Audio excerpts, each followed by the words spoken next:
یقیناً اس وقت کوئی الفاظ ساتھ نہیں دے رہے، ایسی کیفیت کہ کوئی بھی گفتگو کرنا مشکل نہیں بلکہ ناممکن ہے۔ لیکن انسان بھی کیا مزاج رکھتا ہے کہ ہر چیز کی اس کے آنے سے پہلے تیاری کر لیتا ہے۔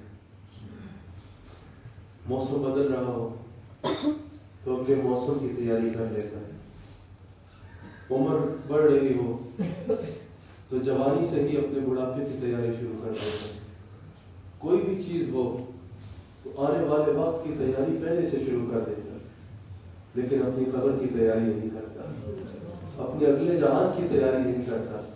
حالانکہ اللہ کریم قرآن کریم میں فرماتا ہے، حالانکہ اللہ کریم قرآن کریم میں فرماتا ہے کہ ہر ایک کو چاہیے، ہر شخص کو چاہیے کہ وہ غور کرے، وہ اس چیز پر غور کرے کہ اس نے اپنے آگے کے لیے کیا بھیجا ہے، اس نے اپنے اگلے جہان کے لیے، اپنے آگے کے لیے کیا اکٹھا کیا ہے اور کیا بھیجا ہے۔ حضرت عمر فاروق رضی اللہ تعالیٰ امیر المؤمنین آپ ارشاد فرماتے ہیں، حضرت عمر نے ارشاد فرمایا کہ اپنا حساب خود کرو، روزانہ اپنا حساب خود کرو، اس سے پہلے کہ وہ حساب کا دن آئے، وہ حساب کا دن آئے، وہ میزان قائم ہو اور وہاں پر تمہارا حساب کیا جائے، وہاں پر تمہارا حساب کیا جائے۔ آپ فرماتے ہیں کہ اپنا وزن خود کرو، روز اپنے اعمال کا وزن خود کرو، خود اپنے اعمال کا وزن کرو کہ اس سے پہلے کہ قیامت کا دن آئے اور میزان پر تمہارے اعمال تولے جائیں، میزان پر تمہارے اعمال تولے جائیں اور تمہاری نیکیوں کا پلڑا لکھا ہو۔ آپ فرماتے ہیں کہ اپنے آپ کو اس بڑی پیشی کے لیے تیار کرو۔ آج دنیا میں چھوٹی سے چھوٹی کوئی پیشی ہو، کہیں چھوٹی سے چھوٹی ہم نے عدالت میں جانا ہو آپ نے تو اس کی 1000 تیاریاں کر کے جاتے ہیں۔ حضرت عمر فرماتے ہیں اس بڑی پیشی کے لیے تیاری کرو کہ جب تم نے اپنے رب کے حضور حاضر ہونا ہے، جب تم نے اپنے رب کے حضور حاضر ہونا ہے۔ اب آپ کے علم میں ہے کہ کل رات جو ایک شدید حادثہ ہوا اس میں ہمارے بہت ہی پیارے سنگیت، بالکل وہ گھر والے تھے، بہت ہی پیارے سنگیت افتخار صاحب اور بابر صاحب شہید ہو گئے۔ اللہ کریم ان کے درجات کو بلند فرمائے۔ باقی ابھی بھی آنے سے پہلے میری بات ہوئی، کچھ سنگیت بہت شدید زخمی، بہت شدید زخمی ہے۔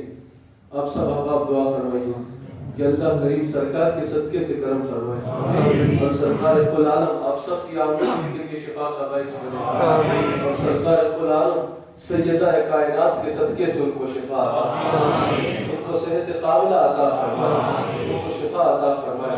وہ حضور کے ذکر کی محفل سے نکلے تھے اور حضور کے ذکر کی محفل میں جا رہے تھے، اللہ کریم ان سب کو شفا قابلہ عطا فرمائے، ذکر مصطفیٰ کے صدقے سے اللہ ان کو شفا عطا فرمائے، اللہ ان کو شفا عطا فرمائے۔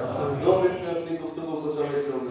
حضرت عمر فرماتے ہیں کہ اپنے آپ کو اس بڑی پیشی کے لیے تیار کرو، اس بڑی پیشی کے لیے تیار کرو۔ سرکار کل عالم صلی اللہ علیہ وآلہ وسلم سے کسی شخص نے سوال کیا کہ یا رسول اللہ دور اندیش کون ہے اور عقل مند کون ہے؟ عقل مند کون ہے اور دور اندیش کون ہے؟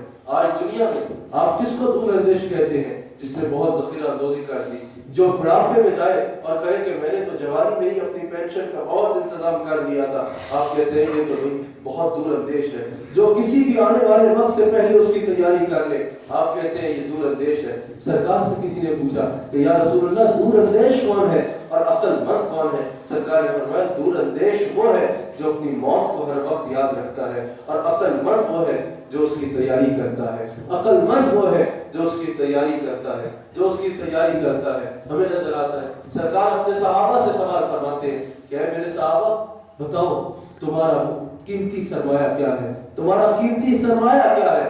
کوئی بولا یا رسول اللہ میرے باغات، کوئی بولا یا رسول اللہ میری اولاد، کوئی بولا یا رسول اللہ میری جائیداد، کوئی بولا یا رسول اللہ میرا مال، میرا مویشی۔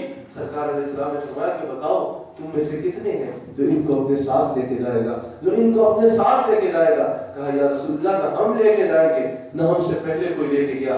سرکار نے فرمایا پھر تمہارا یہ قیمتی سرمایہ کیسے ہو سکتا ہے؟ تمہارا قیمتی سرمایہ وہ ہے جو اللہ اور اس کے رسول کی یاد میں تم نے وقت گزارا، وہ تیاری ہے جو تم نے اپنی آخرت کے لیے کی ہے، اپنی آخرت کے لیے کی ہے۔ بخاری میں موجود ہے، سرکار ارشاد فرماتے ہیں کہ جب انسان مرے گا، قیامت کے دن اٹھے گا، اللہ کریم اس کی قدم اب ان چیزوں کی جو میں نے صرف بتا کے اپنی گفتگو کو سمیٹ لے رہا ہے، مجھے بھی چاہیے، آپ سب کو بھی چاہیے، آپ سب کو چاہیے کہ اس کی تیاری کریں، کیونکہ آج ایسا موقع ہے۔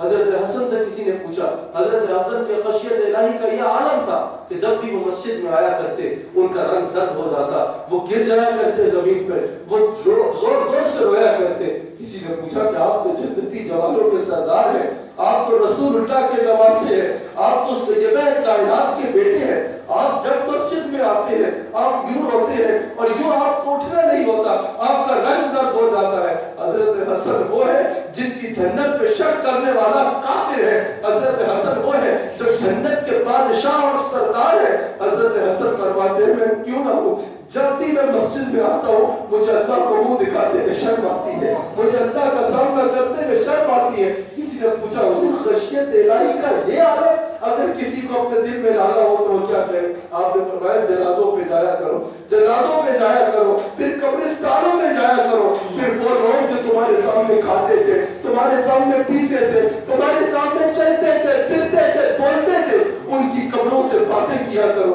جب وہ تمہیں جواب نہ دے تو سمجھ لینا ایک دن تم نے بھی یہاں جانا ہے، ایک دن تم نے بھی یہاں جانا ہے۔ 5 سوال سرکار نے ارشاد فرمائے کہ اللہ کریم کے حضور بندہ سرخرو نہیں ہوگا جب تک ان 5 سوالوں کا جواب نہیں دے دیتا۔ وہ 5 سوال سن لے اور خدا را ان کی تیاری شروع کر دے، ان کی تیاری شروع کر دے۔ یقیناً بیس اور بنیاد تو حضور کی محبت ہے۔ پہلا سوال حضور سے تعلق کا ہے، جس کا حضور سے تعلق نہیں اس کا کچھ اور نہیں، اس کا وہیں پر ستیہ ہو جائے گا۔ پر 5 سوالوں کا حضور نے حکم فرمایا، بخاری میں موجود ہے۔ سرکار ارشاد فرماتے ہیں کہ جب قیامت کے دن اللہ کریم انسان کے قدموں کو اپنے آگے سے ہلنے نہیں دے گا جب تک انسان 5 سوالوں کے جواب نہیں دے لیتا۔ پہلا سوال رب کریم فرمائے گا کہ اے انسان میں نے تجھے زندگی جیسی نعمت سے نوازا تھا، میں نے تجھے زندگی جیسی عظیم نعمت سے نوازا تھا، بتا تم نے اپنی زندگی کو کہاں گزارا، بتا تم نے اپنی زندگی کو کہاں گزارا؟ کہیں آگے پیچھے دنیا کے پیچھے بھاگتے ضائع تو نہیں کر دیا، کہیں دنیا کی باتوں میں ضائع تو نہیں کر دیا، یا میری یاد میں رہا، کہیں میری یاد سے غافل تو نہیں رہا؟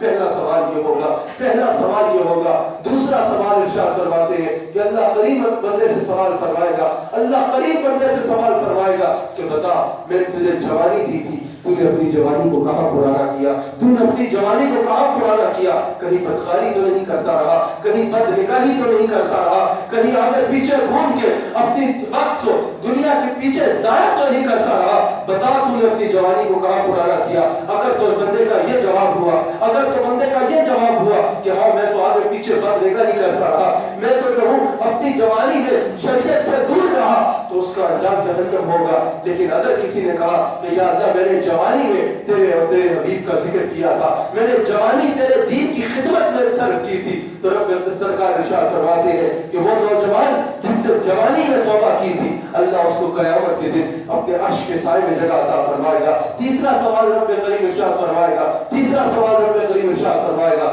کہ بتا تو نے مال کو کہاں سے حاصل کیا، مال کو کہاں سے حاصل کیا؟ کہیں غلط طریقوں سے تو مال حاصل نہیں کیا، کہیں کسی غریب کا لقمہ تو نہیں نوچا، کہیں کسی غلط طریقے سے تو مال حاصل نہیں کیا۔ اگر اس کا یہ جواب ہوا کہ ہاں میں تو غلط طریقوں سے مال حاصل کرتا تھا، تو سرکار فرماتے ہیں اس کا مقدر جہنم ٹھہرے گی۔ اور اگر اس نے کہا، اگر اس کا جواب یہ ہوا کہ یا اللہ میں تجارت کرتا تھا، میں تجارت کرتا تھا، تو سرکار ارشاد فرماتے ہیں کہ ایماندار تاجر کو قیامت کے دن نبیوں کے ساتھ اٹھائے گا، اللہ نبیوں کے ساتھ اٹھائے گا۔ اگر وہ کہے گا کہ میں ہاتھ سے کام کر کے کماتا تھا، تو سرکار ارشاد فرماتے ہیں کہ ہاتھ سے کام کرنے والے کو اللہ اپنا دوست رکھتا ہے۔ پھر رب کریم ارشاد فرمائے گا کہ بتا تو نے مال کو خرچ کہاں کیا، یعنی صرف اپنے پہ ہی خرچ کرتا رہا یا غریب لوگوں پہ بھی خرچ کیا، میری غریب مخلوق پہ بھی خرچ کیا، میری غریب مخلوق پہ بھی خرچ کیا۔ ہمیں یوں بھی نظر آتا ہے کہ اللہ قیامت کے دن بندے سے پوچھے گا کہ بتا میں بھوکا تھا تو نے مجھے کھانا کھلایا کہ نہیں کھلایا، بتا